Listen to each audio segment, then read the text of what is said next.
A comunidade Narrações Imersivas acaba de chegar. Torne-se membro e tenha acesso a todos os nossos livros, sem interrupções ou propagandas. E em formato de MP3, ouça diretamente da nossa plataforma no Hotmart. Por menos de uma Coca-Cola por mês, você assina nossa comunidade e apoia diretamente nosso trabalho. Não perca mais tempo e venha curtir mais uma forma de ouvir Narrações Imersivas. Link para assinar a comunidade na descrição ou no primeiro comentário fixado. Fique agora com mais um episódio imersivo.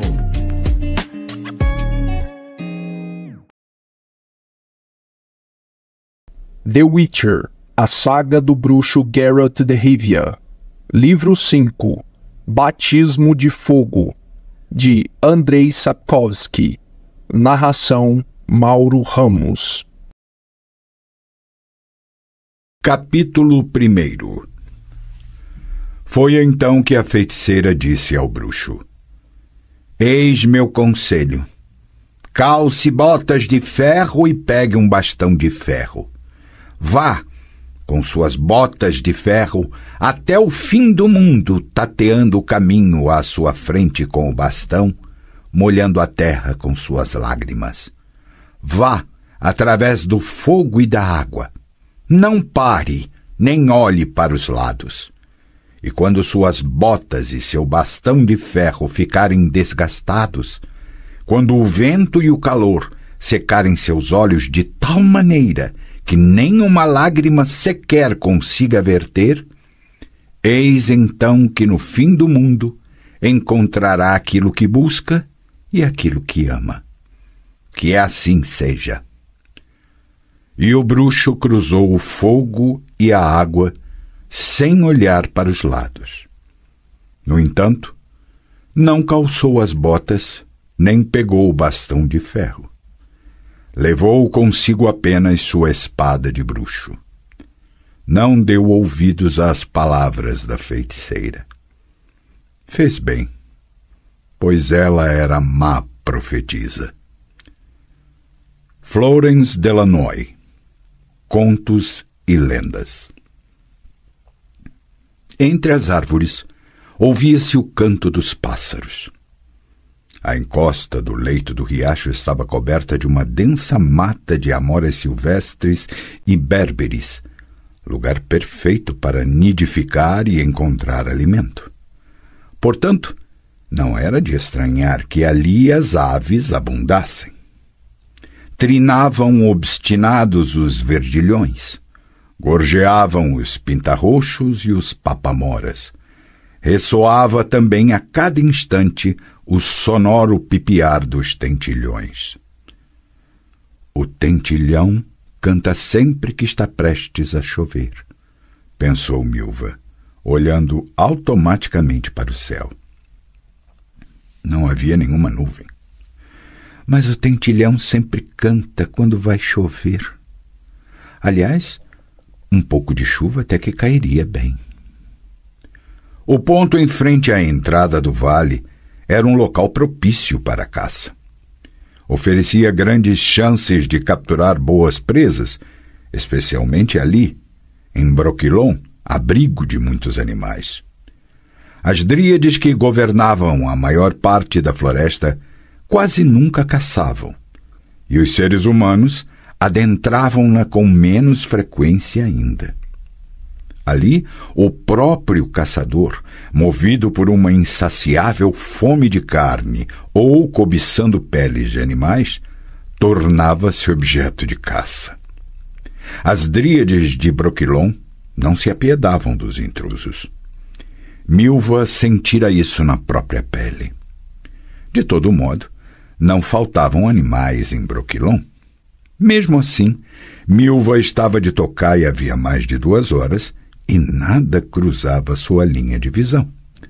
Não podia se movimentar muito, pois a estiagem de meses revestira o solo de folhas e galhos secos que crepitavam a cada passo. Em tais condições, só a absoluta imobilidade resultaria em sucesso. Uma borboleta vermelha pousou na empunhadura do arco. Milva não a espantou. Ao mesmo tempo que observava a maneira como fechava e abria as asas, olhava também para o arco, uma aquisição recente, mas que ainda lhe proporcionava muita alegria.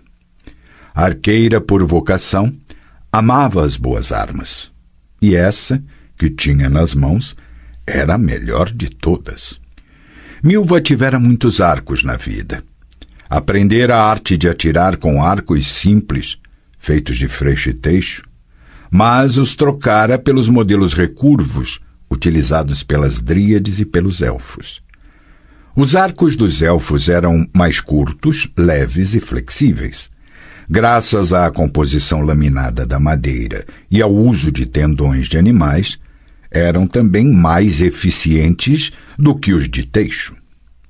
Uma flecha disparada de um desses arcos atingiu o alvo num instante e em trajetória uniforme, o que eliminava, em grande parte, a possibilidade de ser levada pelo vento.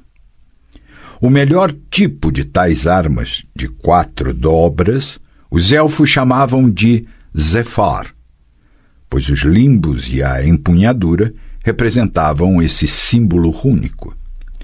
Milva havia usado Zefares por muitos anos. Nem imaginava que pudesse existir um arco que os superasse. Certo dia, porém, encontrou um.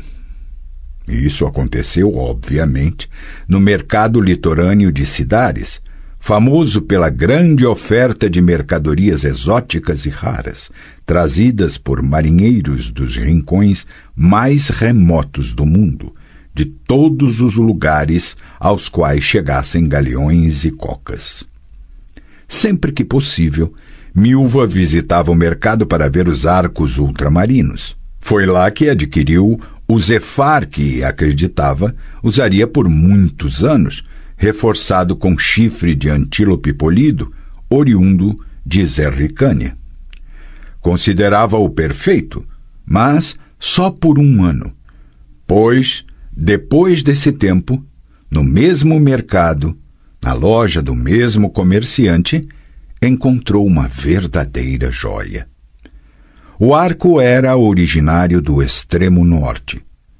Feito de mogno, tinha envergadura de 62 polegadas, empunhadura balanceada com precisão e limbos laminados e achatados, construídos em camadas intercaladas de madeira nobre e de ossos e tendões de baleia cozidos.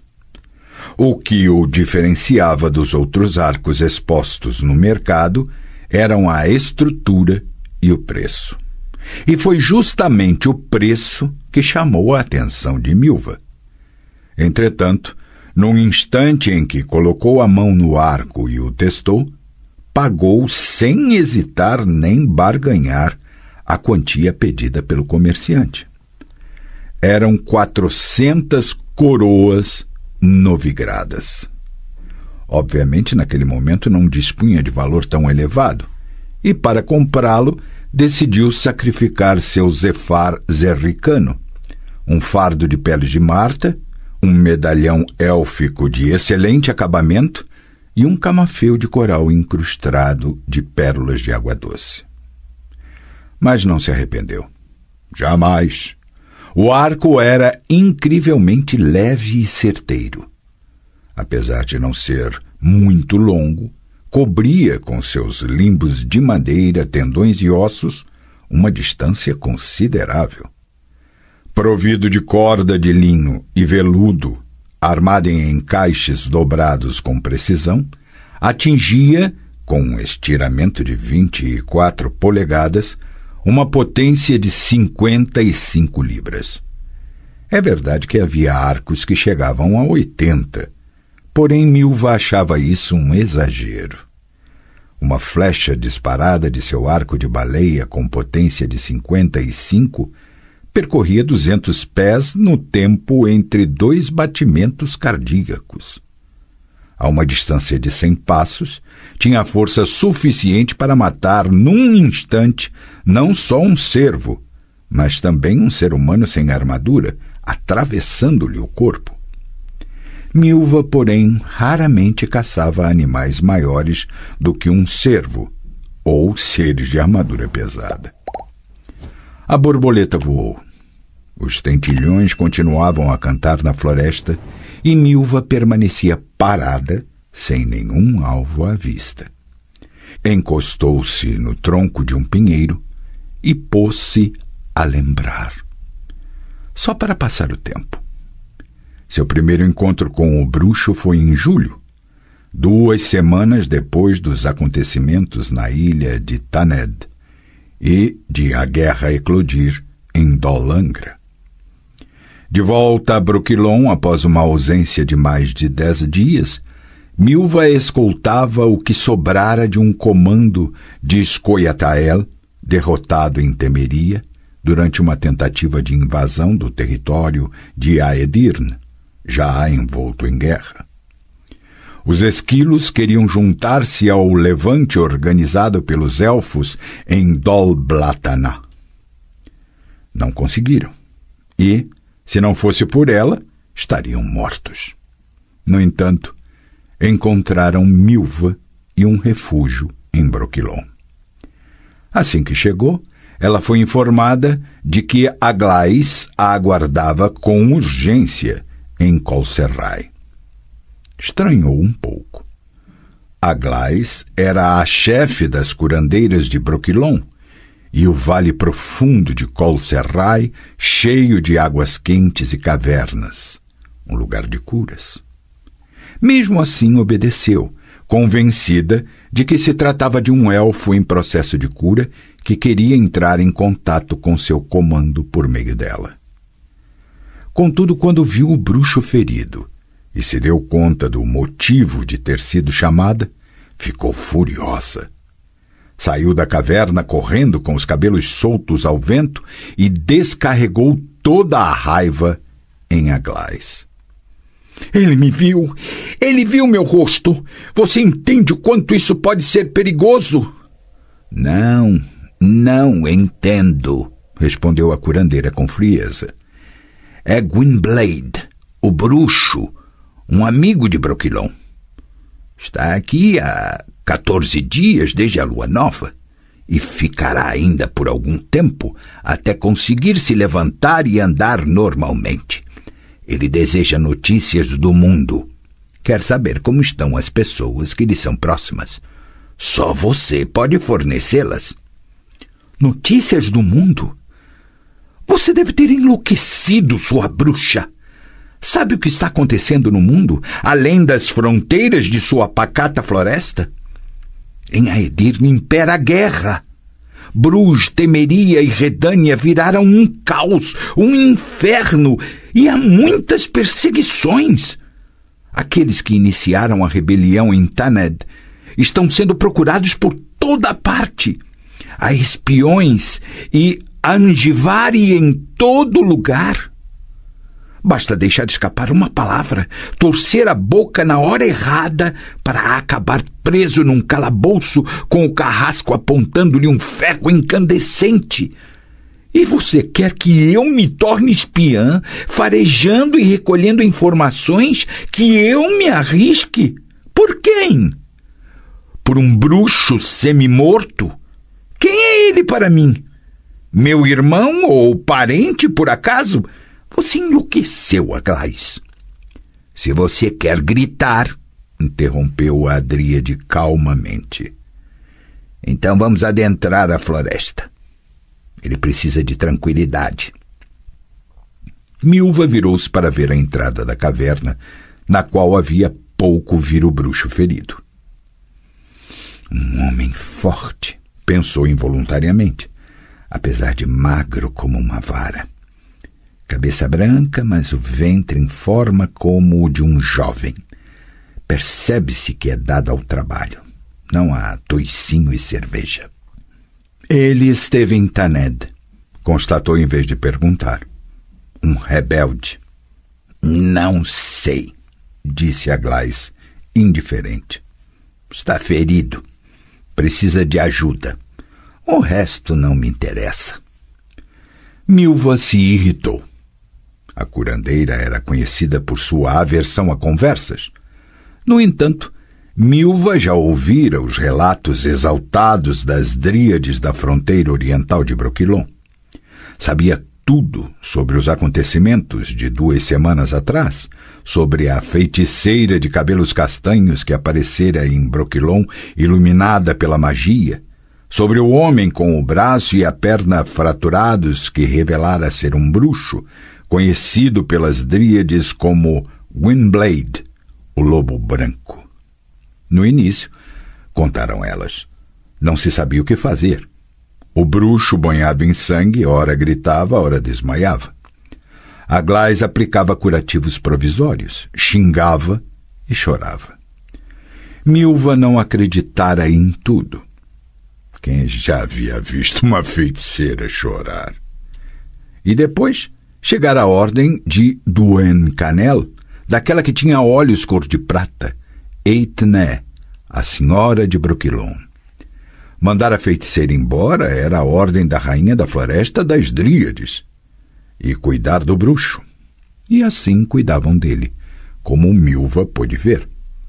Ficava deitado na caverna, num buraco cheio de água das fontes mágicas de Brokilon. Seus membros, imobilizados com talas, estavam cobertos de uma grossa camada da planta trepadeira medicinal Coninhael e brotos de confrei roxo. Seus cabelos eram brancos como leite. Estava consciente, embora em geral aqueles que eram tratados com Coninhael ficassem inconscientes e delirantes, a magia falando por meio deles. E então, a voz fria da curandeira tirou-a de seu devaneio. Como vai ser? O que devo dizer a ele? Que vá para o inferno, resmungou Milva, levantando o pesado cinturão, do qual pendia um saco de viagem e um punhal de caça. E você, Aglaés, também vá para o inferno. Como queira. Não posso obrigá-la a nada. Você tem razão, não pode. Milva foi adentrando a floresta, por entre os escassos pinheiros, sem olhar para trás. Estava com raiva. Sabia de tudo o que acontecera durante a primeira lua nova de julho em Taned. Os Scoia'tael não paravam de falar do assunto. Houve uma rebelião durante uma reunião dos feiticeiros na ilha, correu sangue, cabeças rolaram. O exército de Nilfgaard, como um sinal, atacou a Edirne e Líria. A guerra eclodiu. Em Temeria, Redânia e Caedwen, os esquilos se tornaram o alvo principal. Primeiro porque o comando de Scoia'tael supostamente foi auxiliar os feiticeiros rebeldes.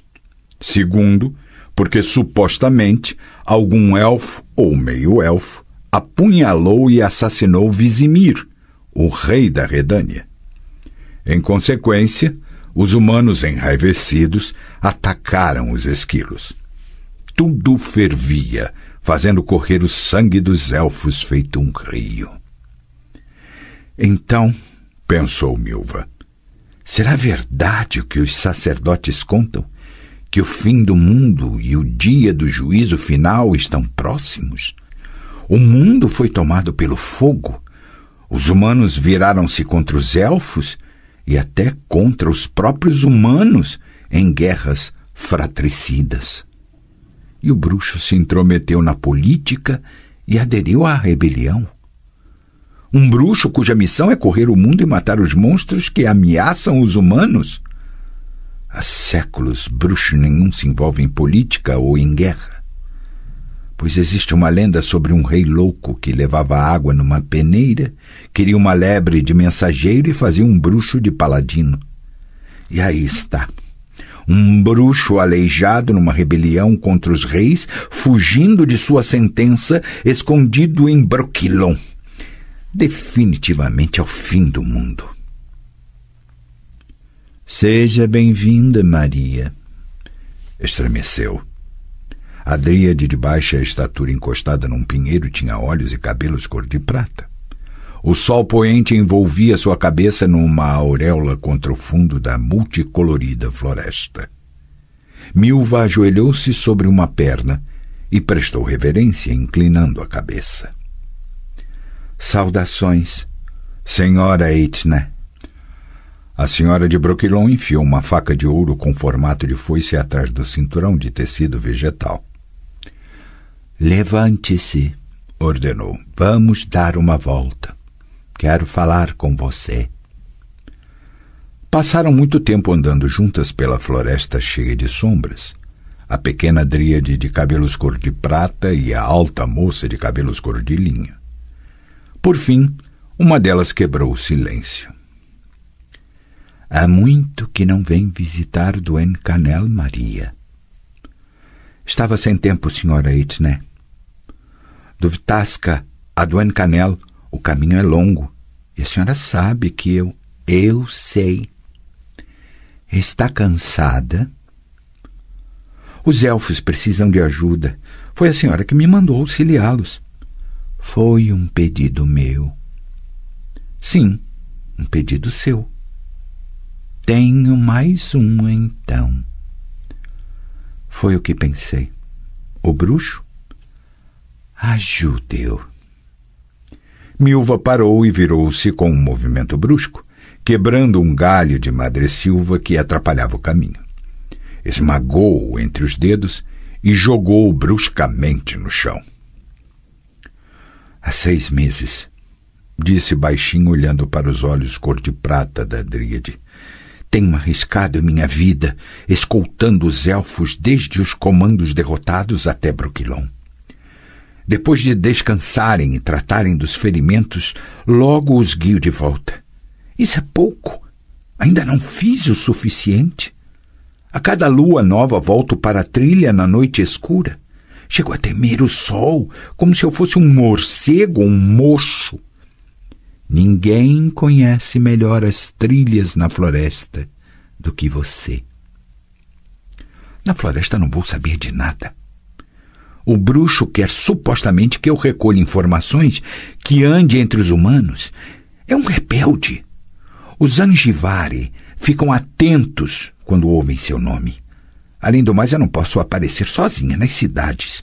E se alguém me reconhecer? A lembrança daquilo ainda está viva. Aquele sangue ainda não secou. Muito sangue foi derramado naquele tempo, senhora Etna. Não foi pouco. Os olhos cor de prata da velha dríade estavam ausentes, frios, inescrutáveis. Não foi pouco. É verdade. Se me reconhecerem, vão me empalar. Você é prudente, é cautelosa e consegue manter-se alerta.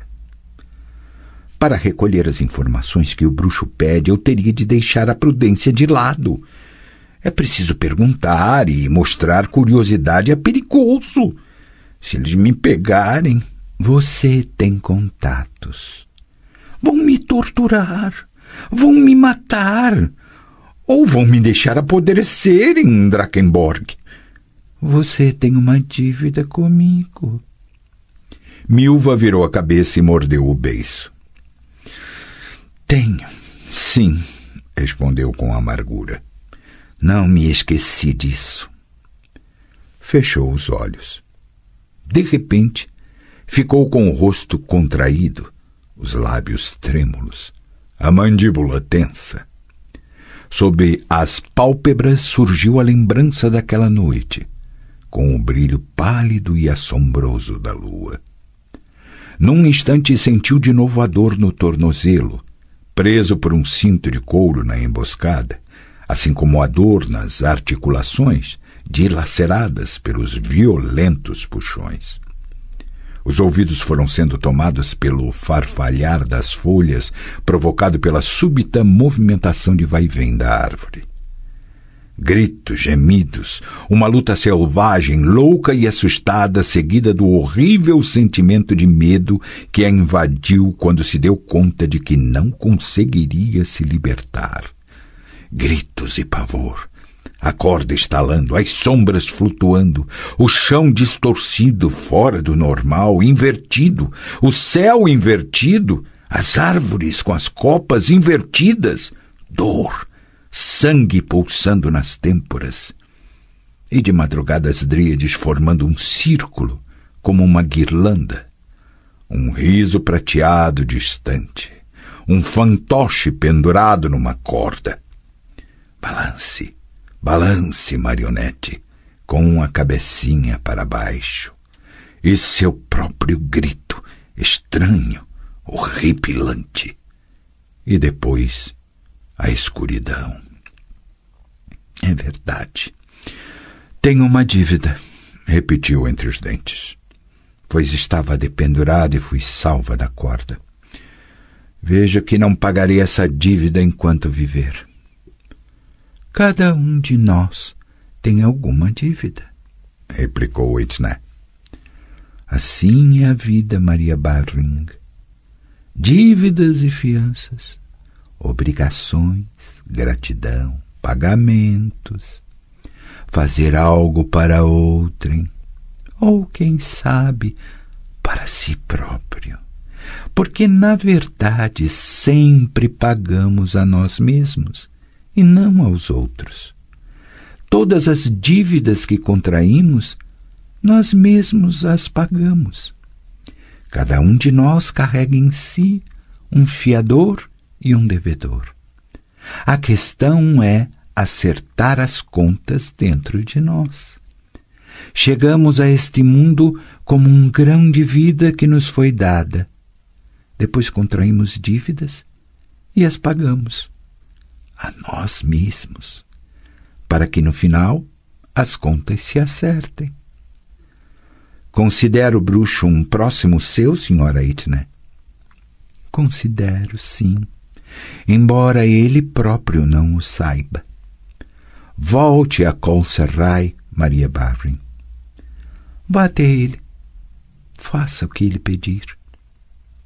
O crepitar de folhas secas encheu o vale. Um galho estalou. Soou o alto e raivoso grasnar do corvo. Os tentilhões levantaram voo, fazendo lampejar as retrizes brancas. Milva prendeu a respiração. Até que enfim, pensou. Crá, crá, grasnou o corvo. Crá, crá, crá. Outro galho estalou. Milva ajeitou no braço esquerdo o velho protetor de couro polido de tão desgastado e colocou o punho no laço preso à empunhadura. Retirou uma flecha da aljava achatada que carregava na coxa. Inconscientemente, como de costume, verificou o estado da ponta e da empenagem. Ela comprava as hastes em mercados, escolhendo, em geral, uma das 10 que lhe ofereciam, mas sempre as emplumava sozinha. A maioria das flechas prontas disponíveis tinha as remiges demasiado curtas, montadas em linha reta na haste, enquanto Milva usava apenas flechas empenadas helicoidalmente, com remiges acima de 5 polegadas. Posicionou a flecha na corda e mirou a entrada do vale, e o contorno esverdeado dos berberes localizado entre 2 troncos, carregado de bagas de frutos vermelhos. Os tentilhões não se afastaram muito, e logo reiniciaram o chilrear. Venha, corcinho, pensou Milva, levantando e empinando o arco. Venha, estou pronta. No entanto, o corso desviou o caminho pela encosta, em direção ao pântano e as fontes que abasteciam os riachos que desaguavam no Vstasca. Outro corso saiu do vale.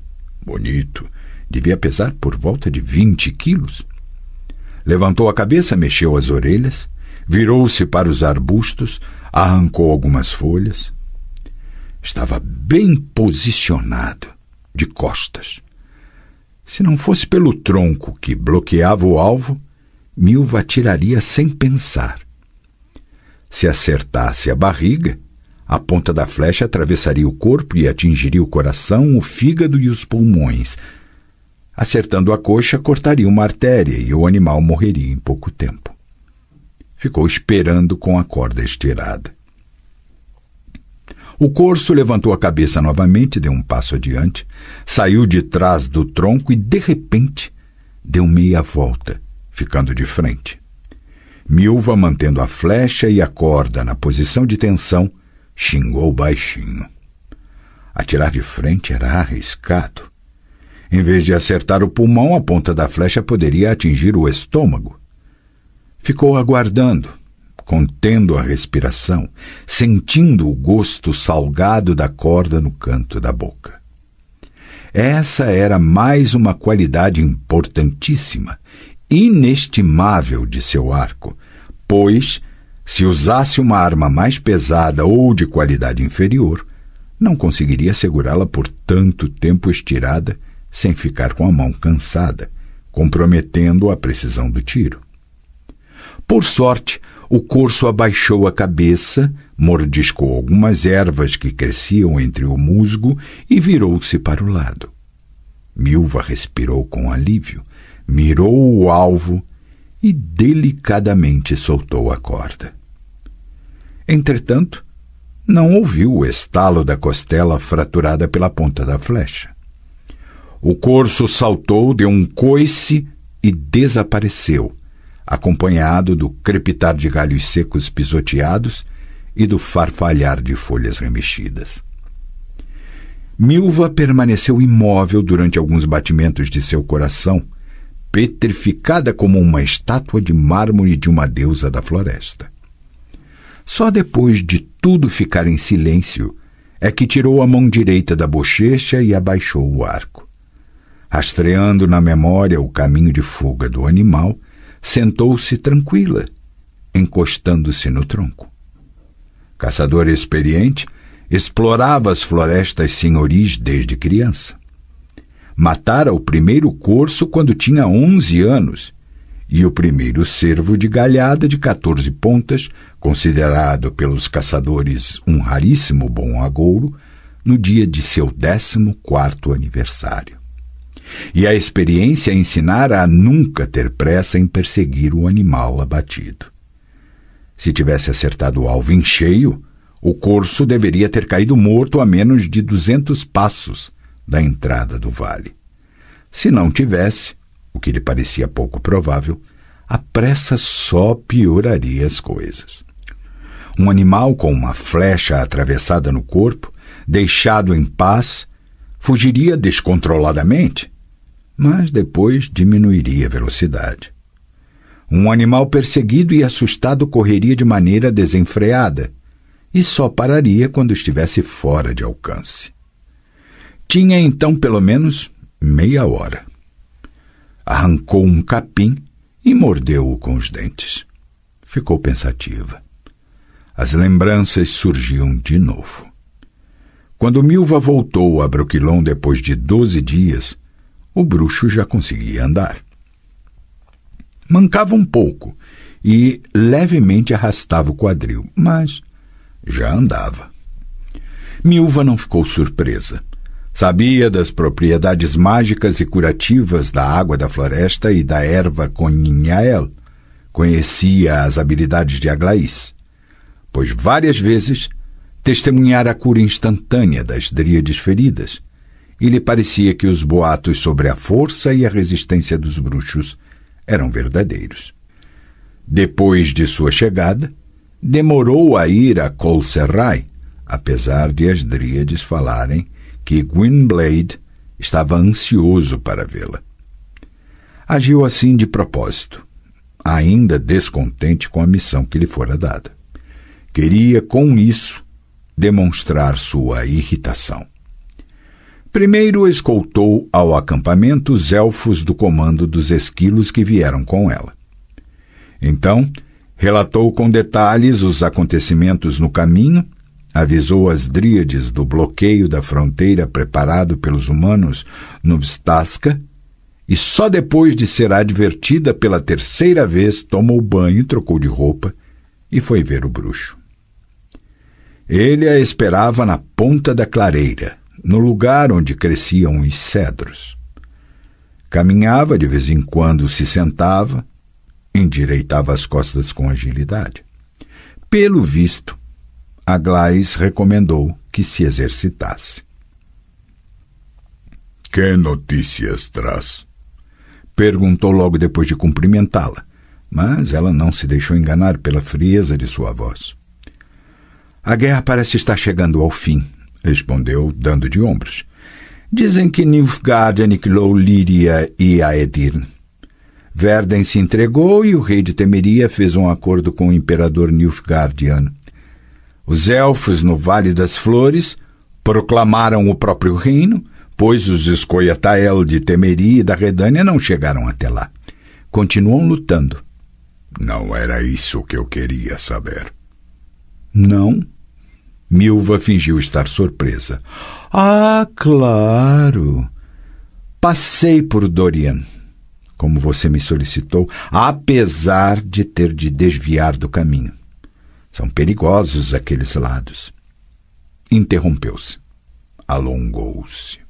Dessa vez, ele não a apressou. "O tal Codringher", perguntou ela por fim, "que você pediu que eu visitasse, era seu amigo?" O rosto do bruxo ficou impassível, mas Milva sabia que ele havia entendido de primeira. "Não, não era." "Melhor assim", continuou à vontade, "pois ele já não está entre os vivos. Morreu no incêndio que tomou sua casa, da qual restaram apenas a chaminé e metade da parede da frente. Boatos correm soltos em toda Dorian. Uns falam que o tal Codringher era bruxo e produzia poções mágicas. Outros que tinha feito um pacto com o diabo e foi então consumido pelo fogo do capeta. Há também quem diga que enfiou o nariz e os dedos no lugar errado, como era de seu costume. Alguém não gostou disso e simplesmente o matou e incendiou a casa para não deixar vestígios. E você, o que pensa disso?" Sua pergunta foi ignorada, não despertando uma emoção sequer no rosto pálido. Continuou então com o mesmo tom malicioso e arrogante. "O interessante é que esse incêndio e a morte do tal Codringher ocorreram na primeira lua nova de julho, ao mesmo tempo que o tumulto na ilha de Thanedd. Exatamente como se alguém suspeitasse de que Codringher sabia algo do motim e que ia ser perguntado pelos detalhes. Como se alguém tentasse calar-lhe a boca para sempre, silenciar-lhe a língua. O que me diz sobre isso?" "Ah, estou vendo que não vai dizer nada. Está calado. Então, eu é que vou lhe dizer uma coisa. O que você faz é perigoso. Essa espionagem e esse interrogatório. Talvez alguém queira calar outras bocas e fechar outros ouvidos além dos de Codringher. É o que penso." "Perdoe-me", disse o bruxo após um momento. "Você tem razão. Eu a expus ao perigo. Foi uma tarefa arriscada demais para uma mulher, não é?" Milva balançou a cabeça e, com um movimento brusco, arremessou dos ombros os cabelos ainda molhados. "É o que você quer dizer?" "Quem diria? Um cavalheiro? Lembre-se de uma coisa, mesmo que eu precise ficar de cócoras para urinar, meu casaco não é de pele de lebre, sim de lobo. Não me pinte de covarde, já que você não me conhece." "Conheço", sussurrou ele com calma, não reagindo à sua raiva e voz exaltada. "Você é Milva, que escolta os esquilos até Brokilon, livrando-os das ciladas. Conheço sua valentia, mas foi egoísmo e imprudência de minha parte expô-la ao perigo." "Imbecil!" interrompeu-o com ímpeto. Preocupe-se consigo mesmo, não comigo. Preocupe-se com a garota. Sorriu com sarcasmo, porque dessa vez a expressão no rosto dele mudou. Ficou calada de propósito, esperando as perguntas. O que você sabe? Perguntou o bruxo por fim. E quem lhe deu as informações? Você tinha seu Codringar, bufou Milva, levantando a cabeça com orgulho. Eu tenho meus conhecidos, com os olhos atentos e os ouvidos atiçados. Por favor, fale, Milva. Após o alvoroço em Thanedd, começou ela depois de um momento, o tumulto se espalhou por toda parte. A caça aos traidores teve início, especialmente aos bruxos que apoiavam Nilfgaard, como também aos corruptos. Alguns foram pegos, outros sumiram sem deixar vestígio. Não é preciso ser muito inteligente para adivinhar para onde fugiram, sob que proteção foram abrigados. Mas a caça não foi dirigida somente aos bruxos e traidores. Em Thanedd, os bruxos rebeldes receberam a ajuda dos esquilos, liderados pelo famoso Faoltiarna. Estão à procura dele. Foi dada uma ordem para que cada elfo capturado seja torturado e interrogado sobre o comando de Faoltiarna. Quem é esse Faoltiarna? É um elfo, um Scoia'tael. Conseguiu enervar os humanos como poucos. Foi oferecida uma grande quantia por sua cabeça, mas não estão à procura apenas dele. Há também um cavalheiro nilfgaardiano que esteve em Thanedd e... Diga. Os Angivari perguntam por um bruxo chamado Geralt de Rivia e por uma moça chamada Cirilla. A ordem é que capturem os dois vivos. Nada pode acontecer-lhes, nenhum cabelo sequer pode ser-lhes arrancado. Elas devem estimá-lo muito, já que cuidam tanto de sua saúde. Interrompeu-se ao ver a expressão no rosto do bruxo, que de repente perdeu toda a calma sobre-humana. Entendeu que por mais que tentasse, não conseguiria assustá-lo. Pelo menos não quando se tratava de temer pela própria pele. Para sua surpresa, sentiu-se envergonhada. Bem, quanto à perseguição, não vale nem seu menor esforço, disse com mais delicadeza, porém ainda com um traço de sarcasmo nos lábios. Você está seguro em Brokilon. Aliás, não conseguirão capturar a garota viva também. Quando cavaram nos escombros daquela torre mágica que desabou em Thanedd. O que você tem, hein? O bruxo cambaleou, apoiou-se no cedro, sentou-se com dificuldade ao pé do tronco. Milva se afastou assustada com a palidez que subitamente lhe cobriu o rosto. Aglais! Cirsa! Fove! Venham cá rápido! Droga, parece que vai morrer! Ei, você! De repente Milva entendeu. Não encontraram nada nos escombros, gritou, sentindo que empalidecia também. Nada! Mesmo que tenham verificado todas as pedras e jogado feitiços, não encontraram nada. Limpou o suor da testa e deteve com um gesto as dríades que chegavam para ajudá-la. Apoiou as mãos nos ombros do bruxo, ainda sentado, e debruçou-se sobre ele de maneira que seus longos cabelos claros cobriram-lhe o rosto pálido. Você me entendeu mal, disse rapidamente sem nexo, tendo dificuldade em escolher as palavras entre as inúmeras que lhe surgiam na cabeça. Só queria dizer que você me entendeu mal, porque eu... Como poderia saber que você... Não era essa a minha vontade. Eu só queria dizer que a garota... que não vão encontrá-la, porque ela sumiu, como aqueles bruxos. Perdoe-me.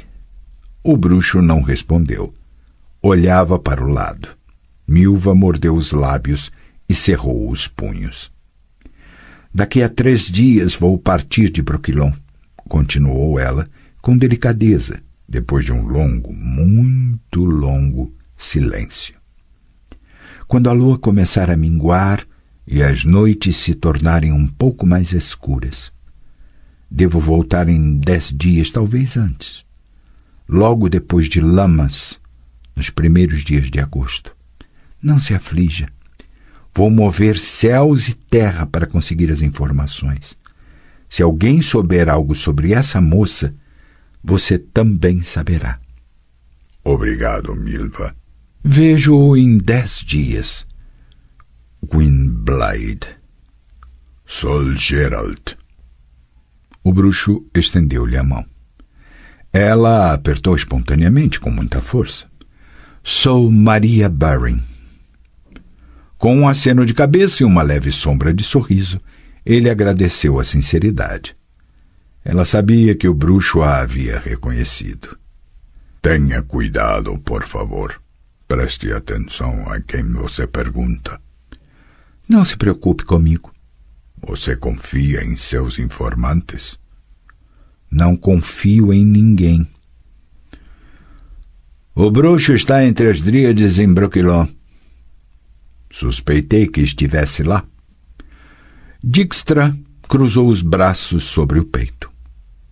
Que bom que essa informação se confirmou. Ficou em silêncio por um instante. Lennep lambeu os lábios e esperou. Que bom que essa informação se confirmou, repetiu o chefe do serviço secreto do reino da Redânia, pensativo, como se estivesse falando consigo mesmo. É sempre melhor ter a certeza. Se Yennefer estiver com ele... Por acaso, a feiticeira não está com ele, Lennep? Como? O espião estremeceu. Não, meu senhor, não está. Qual é a sua ordem? Se o senhor o quiser vivo, farei com que saia de Brooklyn. Mas caso prefira vê-lo morto... Lennep. Dijkstra direcionou os frios olhos azuis claros para o agente. Não seja inoportuno. Em nossa profissão, a intromissão não é bem vista. Sempre desperta suspeitas. Senhor, Lennep empalideceu levemente. Eu sei, você só quis receber as ordens. Ordeno, então. Deixe o bruxo em paz. Sim, senhor. E Milva? Deixe em paz também, pelo menos por enquanto. Sim, senhor. Posso me retirar? Pode. O agente saiu da câmara, fechando com cuidado a porta de carvalho. Dijkstra manteve-se calado por um longo tempo, olhando para os mapas, cartas, denúncias, protocolos de inquérito e sentenças de morte empilhados na mesa. Ore! O secretário levantou a cabeça e pigarreou. Ficou em silêncio. O bruxo está em Brooklyn. Ori Helven pigarreou de novo, olhando involuntariamente para debaixo da mesa, na direção das pernas de seu chefe. Dijkstra percebeu o olhar. Está certo. Não vou perdoá-lo pelo que fez, resmungou. Por culpa dele não pude andar por 2 semanas. Fui humilhado diante de Filipa. Tive de uivar como um cachorro e implorar-lhe que fizesse em mim um daqueles malditos rituais mágicos. Se não fosse por ela, estaria mancando até hoje. Bem, a culpa foi minha. Eu subestimei. O pior é que eu não posso tirá-la da esforra agora, pegar esse filho da mãe. Não tenho tempo nem posso usar meus funcionários para resolver questões privadas. Ori, não é verdade que não posso? Não pigarrei, eu sei. Droga! Como o poder seduz e instiga quem o tem a ser usado. Como é fácil esquecer. Mas quando alguém esquece uma vez, já era. Philippa Earhart ainda está em Monte Calvo? Está sim. Pegue a pena e o tinteiro. Vou lhe ditar uma carta para ela. Escreva. Diabos, não consigo me concentrar. Que gritaria é essa, Ori? O que está acontecendo na praça? Os estudantes estão jogando pedras contra a residência do deputado Nilfgaardiano. Pelo que eu me lembro, nós lhe pagamos por isso. Ah, tudo bem. Feche a janela. Que amanhã eles façam o mesmo com a sucursal do banco do anão Giancardi. Ele se recusou a revelar as contas. Giancardi doou uma grande quantia para o fundo de guerra. Então que joguem pedras nos bancos que não doaram nada. Todos doaram. Você é chato, hein? Vá anotando. Querida Phil, sol de meus... Drogas, sempre me esqueço. Pegue outra folha. Está pronto? Sim, senhor.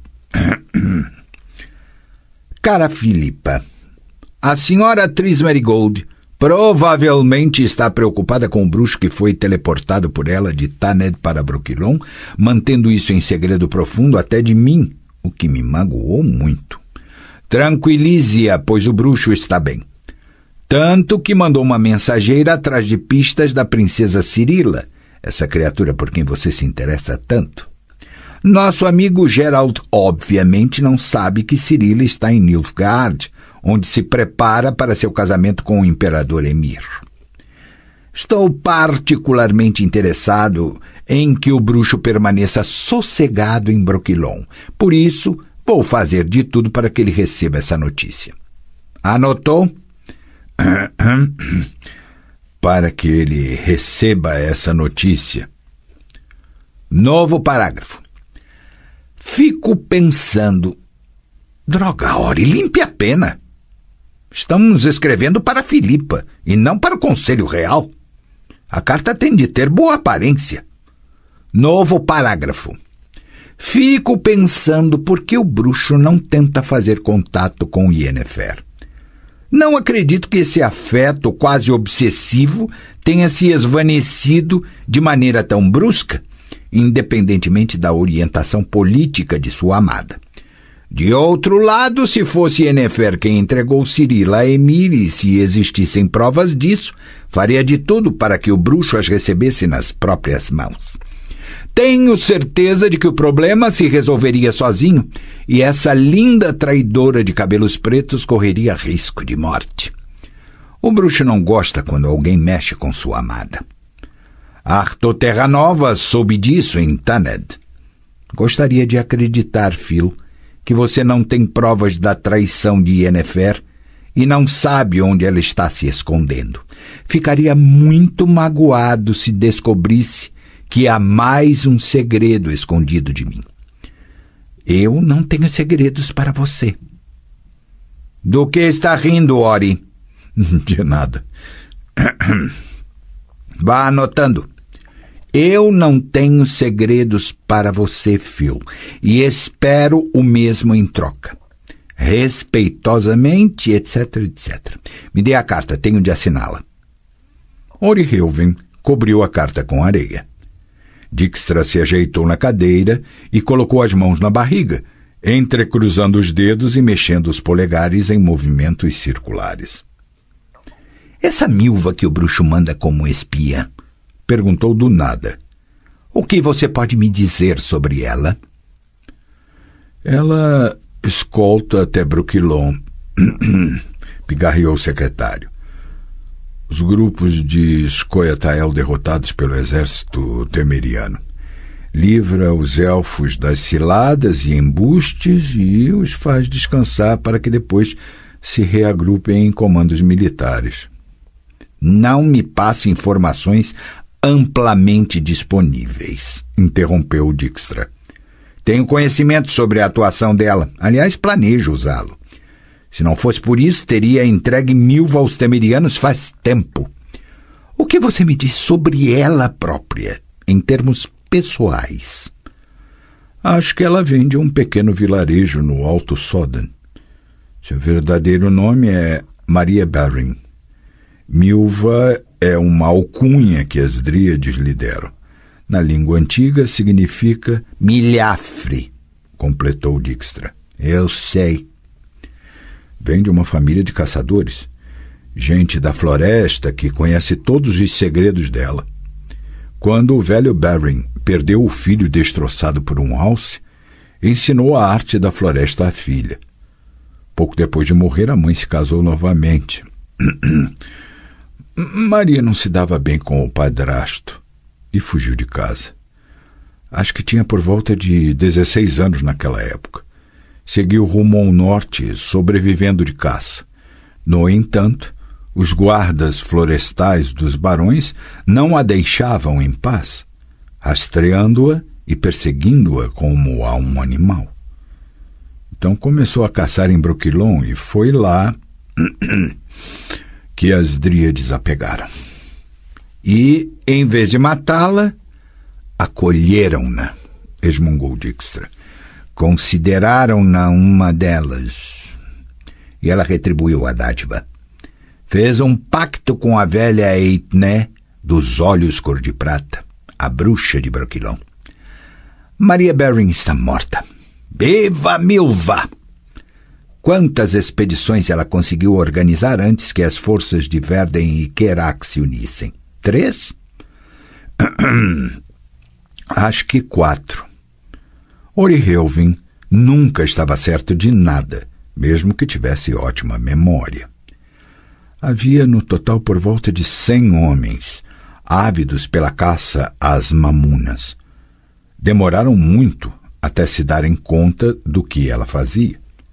Milva, de vez em quando, retirava alguém da chacina nas próprias costas, e o sobrevivente louvava sua valentia. Acho que foi só na 4ª vez em Verden que alguém abriu os olhos.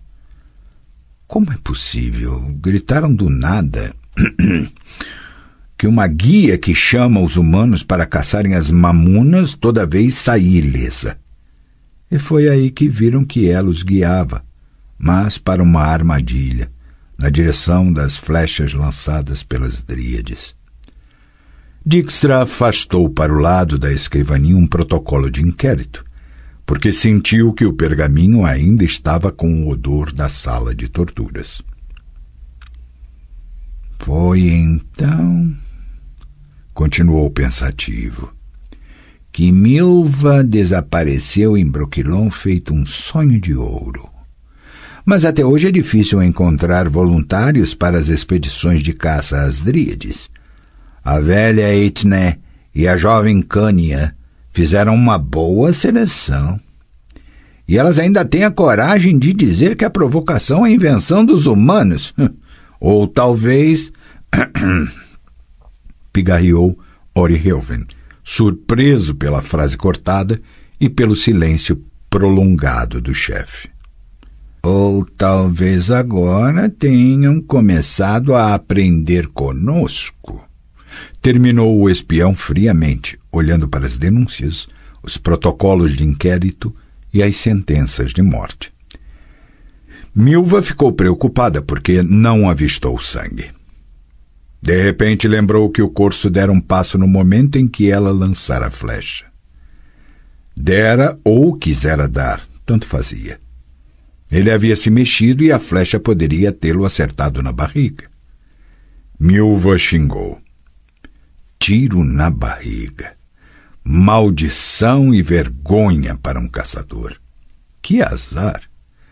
Cuspiu 2 vezes. Sinal de mau agouro. Correu rapidamente para a encosta do vale, olhando com atenção entre as amoreiras, os musgos e as samambaias. Procurava a flecha. Com 4 lâminas tão afiadas que cortavam os pelos do antebraço, lançada de uma distância de 50 passos, era impossível não ter atravessado o corpo do corso. Enxergou a flecha, foi até ela e respirou com alívio. Cuspiu 3 vezes, feliz com a sorte. Não deveria ter se preocupado. Fora melhor do que havia pensado. A flecha não estava envolvida pelo conteúdo pegajoso e fedido do estômago. Não tinha vestígios da substância rosa e espumante dos pulmões. A haste estava coberta de sangue vermelho escuro intenso. A ponta da flecha atravessara o coração. Milva não precisaria rastejar nem se deslocar furtivamente. Não a esperava uma longa marcha à procura do rastro de sangue deixado pelo corso, que sem dúvida estava morto em algum ponto da mata, a menos de 100 passos da clareira, no lugar onde o sangue o indicasse. Sabia que o animal, atingido no coração, depois de alguns saltos, começara a sangrar, e ela o encontraria com facilidade. Depois de 10 passos, achou o rastro e seguiu-o, novamente tomada por pensamentos e lembranças. Cumpriu a palavra dada ao bruxo. Voltou a Brokilon antes mesmo do prazo prometido, 5 dias depois da festa da colheita, 5 dias depois da lua nova que, para os humanos, dava início ao mês de agosto, e, para os elfos, ao Lammas, o 7º e penúltimo Savaed do ano. Atravessou Vtasca ao alvorecer, ela e 5 elfos. O comando que escoltava contava a princípio 9 cavaleiros. No entanto, os soldados de Bruges seguiram seus passos o tempo todo e, aproximadamente a 8 milhas do rio, os cercaram, só desistindo da investida quando se aproximaram do Vtasca e viram Brokilon surgir na margem direita, através da bruma da alvorada.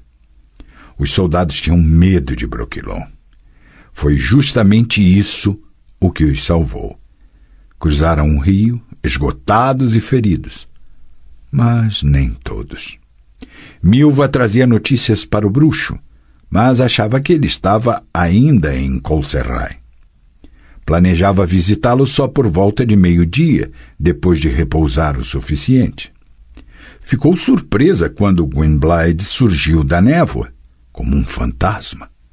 Sem pronunciar uma palavra sequer, ele sentou-se a seu lado, observando-o montar o leito com uma manta sobre uma pilha de galhos.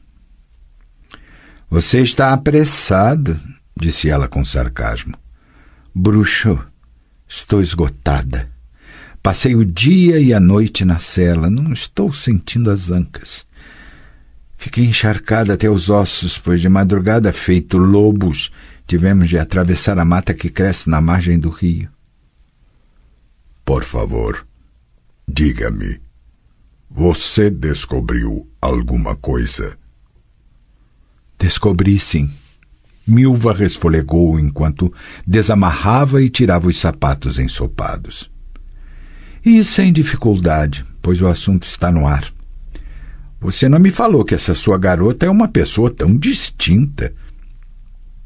Pensei que fosse apenas uma enteada, uma coitadinha, uma órfã desprivilegiada pelo destino.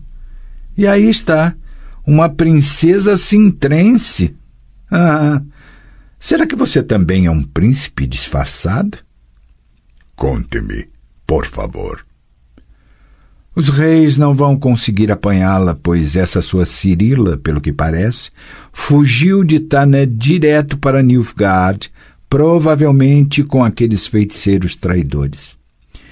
Em Nilfgaard, o imperador Emir recebeu-a com pompa. E sabe o que mais? Parece que está pensando em se casar com ela. Mas agora me deixe descansar. Se quiser, conversaremos depois de eu dormir um pouco. O bruxo ficou em silêncio. Milva estendeu as ataduras molhadas em um galho bifurcado para que o sol nascente as secasse e puxou com força a fivela do cinto. — Quero tirar a roupa, resmungou. — O que você ainda está fazendo aqui? Não esperava notícias afortunadas? Não há mais perigo, ninguém mais pergunta por você, os espiões deixaram de procurá-lo. E sua garota conseguiu escapar dos reis. Vai ser imperatriz. É uma informação certa? Nada é certo. Bocejou e sentou-se no leito. salvo que, dia após dia, o sol percorre o céu do leste para o oeste. Mas deve ser verdade o que dizem sobre o imperador Nilfgaardiano e a princesa de Cintra.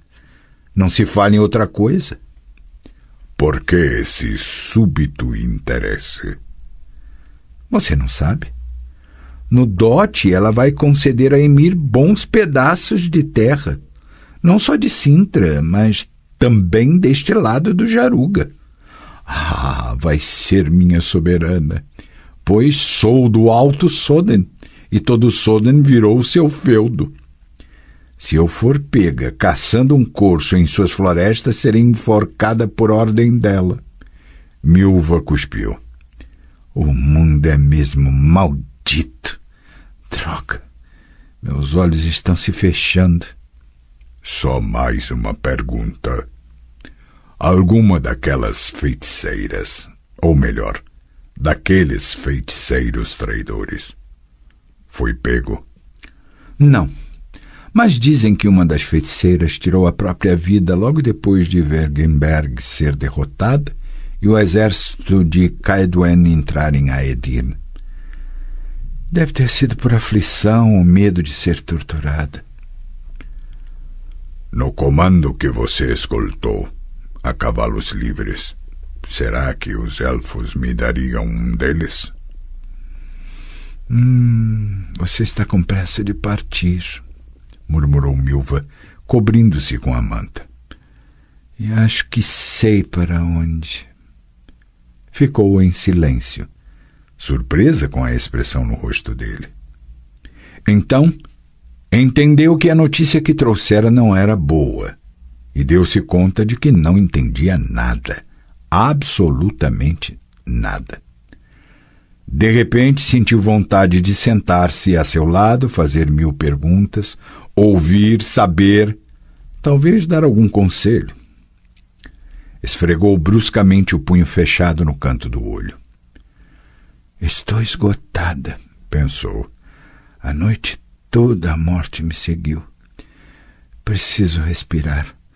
Por que deveria me envolver em sua aflição e em suas preocupações?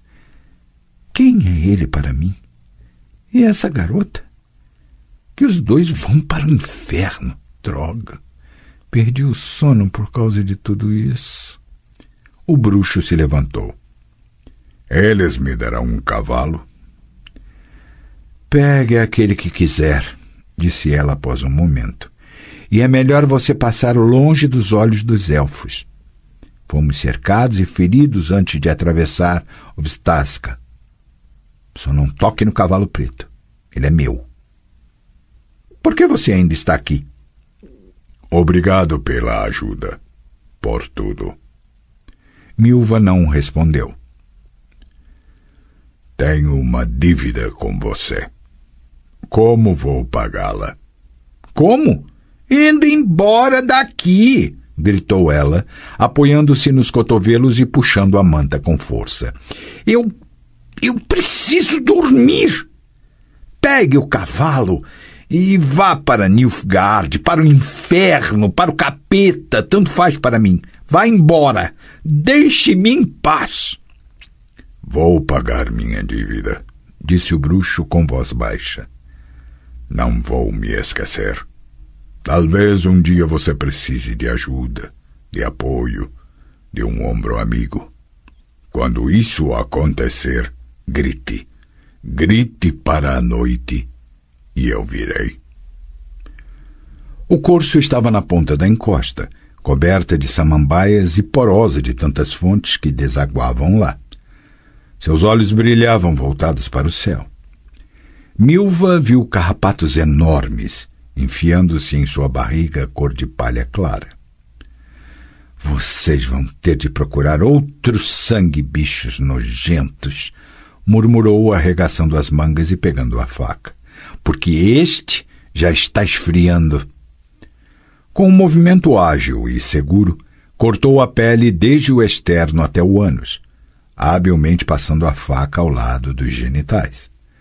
Separou a camada de gordura com cuidado, sujando-se até a altura dos cotovelos. Cortou o esôfago e retirou os órgãos internos. Abriu o estômago e a vesícula biliar à procura de bezoares. Não acreditava nas propriedades mágicas dos bezoares, mas não faltavam idiotas que acreditavam nelas e pagavam bem por isso. Levantou o corço e colocou-o por cima de um tronco próximo, com a barriga aberta virada para o solo, deixando o sangue escorrer. Limpou as mãos em folhas de samambaia e sentou-se ao lado da presa. Bruxo doido, possuído, sussurrou, olhando para a copa dos pinheiros de Brokilon suspensos uns 100 pés acima de sua cabeça. Você parte para Nilfgaard para resgatar a sua garota. Vai para o fim do mundo tomado pelo fogo e nem se lembra de levar comida. Sei que você tem para quem viver, mas tem alguém para sustentá-lo? Os pinheiros, logicamente, não comentaram nem interromperam o monólogo. Fico pensando, continuou Milva, retirando com a faca o sangue de debaixo das unhas, que você não tem nenhuma chance de resgatar essa sua garota. Não conseguirá chegar nem a Nilfgaard, nem ao Jaruga. Acho que não chegará nem mesmo a Sodan. E acho que está destinada a morrer. Você tem a morte inscrita nessa sua cara obstinada, nesses seus olhos medonhos. A morte vai apanhá-lo, bruxo doido. Vai pegá-lo em pouco tempo. Mas, graças a este corço, não será uma morte de fome. E isso já é um ponto positivo, pelo menos é o que eu acho. Dijkstra suspirou discretamente ao ver o embaixador nilfgaardiano entrar na sala de audiências. Shilar Fitz Oesterlen, o enviado do imperador Emir Var Enreis, tinha o costume de conversar na linguagem diplomática e adorava inserir nas frases bizarrices linguísticas inteligíveis só aos diplomatas ou estudiosos. Dijkstra estudara na Academia de Oxenfurt e, apesar de não ter se formado, conhecia as bases do afetado jargão acadêmico. Não gostava de usá-lo, pois no fundo da alma detestava a pompa e qualquer forma de cerimonialismo pretensioso. Bem-vindo, Excelência. Senhor Conde. Shilar Fitz Oesterlen curvou-se de maneira cerimoniosa. Por favor, perdoe-me. Talvez devesse dizer Vossa Alteza Sereníssima, Vossa Alteza Regente, Vossa Mercê Secretário de Estado.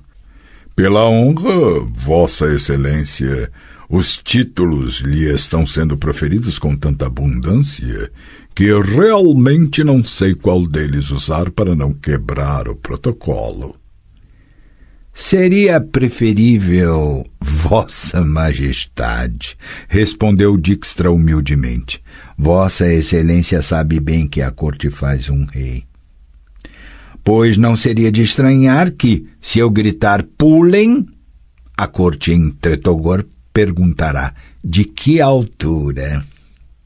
O embaixador sabia que Dijkstra estava exagerando, mas não tanto. O príncipe Radovid era menor de idade. A rainha Hedwig encontrava-se deprimida por causa da trágica morte do marido. A aristocracia estava amedrontada, desnorteada, dividida em facções e disputas.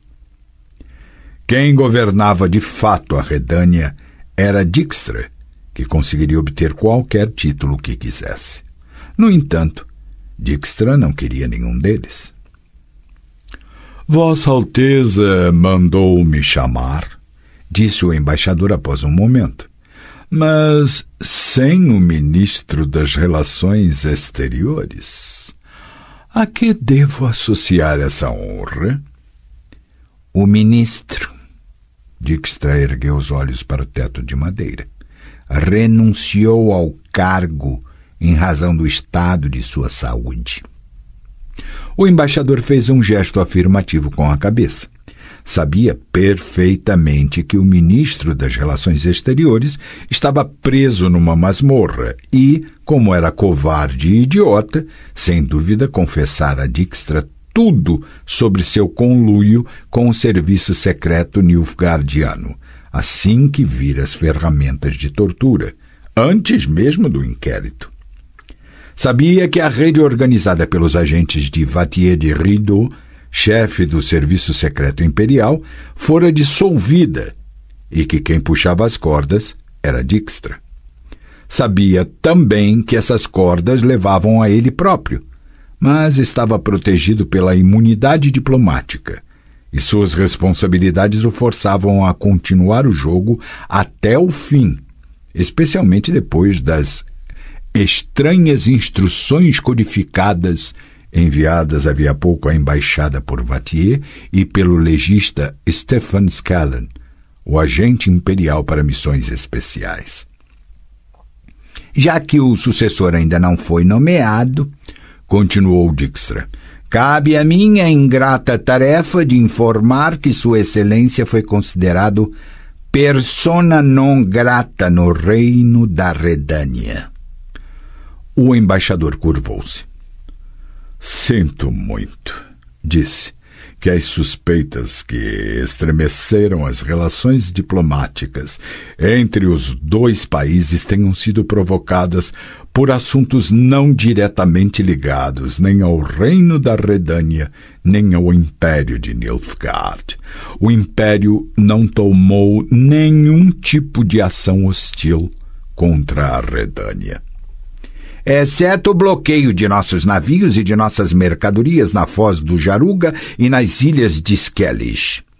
Exceto o fornecimento de armas e o apoio aos bandos de Scoia'tael. São suposições. E a concentração do exército imperial em Verden e Sintra? E os ataques dos bandos armados em Soden e Bruges? Vossa Excelência, Soden e Bruges são protetorados temerianos, e nós temos uma aliança com Temeria. Portanto, os ataques dirigidos contra Temeria nos atingem diretamente. Restam ainda assuntos relacionados só com a Redânia. A rebelião na ilha de Thanedd e o atentado criminoso contra o rei Vizimir, assim como a questão da atuação do Império nesses acontecimentos. Quod attinet ad incidente na ilha de Thanedd. O embaixador fez um gesto de resignação. Não fui autorizado a expressar minha opinião. Sua Majestade Imperial Emir Varen Reis é alheio às dissensões de vossos feiticeiros. Lamento que nossos protestos contra a propaganda que sugere o contrário não sejam suficientemente eficazes. Propaganda que, ouso observar, é apoiada pelo governo do Reino da Redânia. Seus protestos nos surpreendem e deixam estarrecidos. Dijkstra esboçou um leve sorriso, pois o imperador não esconde o fato de que a princesa de Sintra, sequestrada da ilha de Thanedd, está em sua corte. Cirila, rainha de Sintra, corrigiu de maneira enfática Shilad Fitz Oesterlen. Não foi sequestrada, uma vez que procurou asilo no Império. Isso não tem relação com o incidente em Thanedd. É mesmo? O incidente em Thanedd, continuou o embaixador com a expressão fria, impassível, provocou desgosto no imperador. Ele abominou sincera e profundamente o atentado traiçoeiro à vida do rei Vizimir executado por um louco. No entanto, o que desperta maior abominação ainda é o boato deplorável que corre entre o povo que ousa procurar no Império os instigadores desse crime. Esperemos que, prendendo os instigadores, falou Dijkstra acentuando as palavras, ponha-se fim ao boato. Prendê-los e levá-los à justiça é questão de tempo. Justitia fundamentum regnorum, admitiu Schiller Fitz Oesterlen com seriedade. A crimen horribilis non potest non expunibile. Posso atestar que Sua Majestade Imperial deseja que seja assim. O imperador tem o poder de cumprir esse desejo, deixou escapar Dijkstra, cruzando os braços sobre o peito. Uma das líderes do complô, Enid Angleana, até recentemente feiticeira Francesca Findabair, está brincando de rainha do país de fantoche dos elfos em Dol Blatana. Tudo com o consentimento do imperador.